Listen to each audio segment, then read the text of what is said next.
Halo, assalamualaikum warahmatullahi wabarakatuh. Bertemu lagi bersama saya Mimi di channel Mimi Siti Rahmi. Nah teman-teman, sebelumnya saya ucapin terima kasih buat teman-teman yang udah like, udah share, and subscribe channel saya.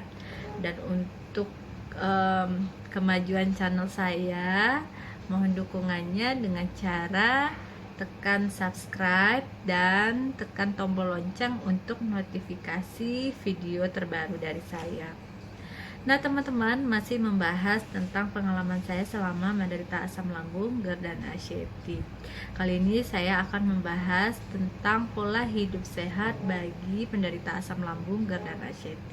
Jadi di video sebelumnya sudah pernah saya jelaskan tentang pola makan dan pola pikir penderita asam lambung, GERD, dan HCT. Nah sebelumnya saya ingatkan lagi, kalau untuk sembuh dari asam lambung, GERD, dan HCT itu kita harus menjalankan 3P, yaitu pola makan, pola pikir, dan pola hidup sehat. Pola makan, pola pikir sudah saya bahas, silahkan teman-teman tonton video sebelumnya. Dan kali ini akan saya bahas tentang pola hidup sehat. Dan dimulai kita dari bangun tidur ya, apa yang saya lakukan sewaktu saya berusaha untuk sembuh dari penyakit asam lambung, GERD, dan HCT. Jadi teman-teman, pas bangun tidur ya, pas sudah sarapan, sekitar 1 jam setelah sarapan itu cobalah jalan ya, jalan aja. Jadi karena kita penderita asam lambung, GERD, dan HCT itu kan masih lemes ya, nggak ada tenaga. Kalau olahraga pun paling bisanya jalan-jalan pun itu kan pasti susah ya teman-teman, karena masih sakit, masih sempoyongan gitu. Tapi kita harus usaha ya, harus dilawan ya teman-teman, walaupun sempoyongan, walaupun jalannya nggak seimbang gitu ya, tapi harus dibiasakan lagi ya. Jangan selalu dibawa tidur, dibawa rebahan terus ya teman-teman. Jangan di kamar terus, jangan di tempat tidur terus, jangan di rumah terus ya. Harus teman-teman biasakan keluar rumah lagi, walaupun sekedar hanya di pekarangan rumah ya, atau sekitar komplek rumah teman-teman ya. Jadi setelah sarapan jalan ya. Kenapa setelah sarapan ya? Kalau orang normal kan olahraga biasanya sebelum sarapan, tapi kalau kita penderita asam lambung, GERD, dan HCT itu harus sarapan dulu baru beraktivitas ya. Nanti takutnya kalau perut nggak diisi dulu ya, karena orang asam lambung kan bangun tidur itu udah langsung lapar ya, udah bunyi-bunyi perutnya ya teman-teman. Jadi harus diisi langsung ya, supaya tidak menimbulkan sensasi dan gejalanya ya, nggak pusing, nggak macam-macam sensasi ya. Kalau saya itu yang kalau belum makan pasti pusing aja bawaannya ya teman-teman. Nah jadi setelah 1 jam setelah sarapan, coba jalan ya beberapa, sekitar 30 menit ya, udah cukup ya, tapi jangan terlalu dipaksa ya teman-teman. Jadi semampunya aja ya. Jadi biasakan itu setiap pagi semampunya. Kalau misalnya cuman mampunya 10 menit ya udah cukup 10 menit ya. Jadi sebisa teman-teman, walaupun keadaannya bagaimanapun ya, walaupun teman-teman jalan rasanya goyang-goyang, rasa ada gempa, rasa di atas kapal ya, tapi harus dibiasakan. Harus cuma teman-teman jalan mengitari rumah aja dulu ya. Kemudian setelah itu, kalau sudah muncul matahari, terus coba teman-teman berjemur sampai keluar keringat. Kalau saya itu dulu sering menghadapkan punggung saya ke arah matahari ya, supaya berkeringat. Karena saya dulu sensasinya itu merasa kedinginan terus ya teman-teman, walaupun sudah pakai jaket ya, pakai kaos, tidur pun udah 3 lapis selimut, masih merasakan dingin. Bahkan waktu itu saya kerja itu selalu pakai jaket, pakai kaos, sampai nggak bisa kena kipas ya, selalu merasakan kedinginan. Jadi saya itu dulu ingat sekali ya, waktu itu ada salah satu teman kerja saya yang kalau di tempat kerja ya, walaupun orang kita cerita sakit apa tuh orang bingung ya. Waktu itu saya juga nggak tahu ini penyakit apa, karena merasa kedinginan, jadi semuanya menduga-duga.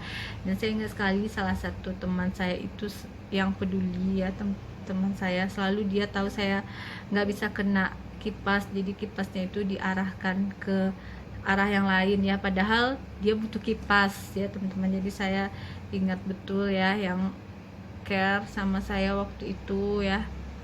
Nah jadi teman-teman, setelah keluar keringat ya, nanti masuk lagi ke rumah, istirahat.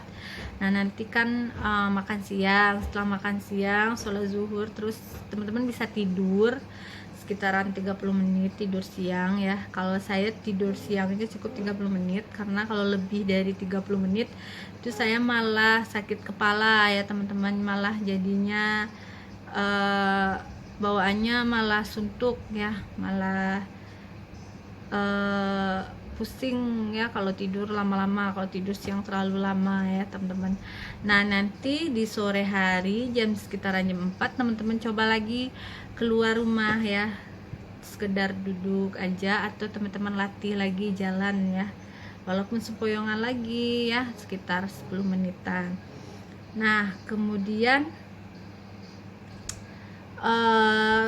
malamnya ya, pas jam 9 itu teman-teman harus segera masuk kamar, walaupun teman-teman tidak langsung tidur, pokoknya harus berbaring ya, jangan larut malam tidurnya, jangan begadang ya. Jadi harus berbaring ya 9 malam itu, tidur atau tidak tidur, supaya cepat tertidur. Bisa teman-teman dengar murotol atau ruqyah ada di YouTube ya. Kalau saya dulu dengar ruqyah Ansyeti ya, ada di YouTube.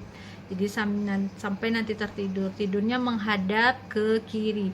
Walaupun sebenarnya ya kalau dalam Islam itu kita diwajibkan, disarankan ya untuk tidur menghadap ke kanan ya teman-teman.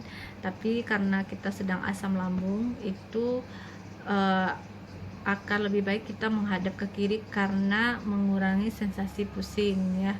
Kemudian bantalnya ditinggikan, jadi tinggikan kepala daripada badan. Nah kemudian teman-teman tambahannya ya, teman-teman bisa melakukan sholat duha ya di pagi hari, karena sholat duha itu banyak sekali manfaatnya untuk kesehatan ya. Nah kemudian rajin minum air hangat. Jadi ketika sensasi datang, teman-teman coba minum air hangat ya. Jadi rajin-rajin minum air hangat.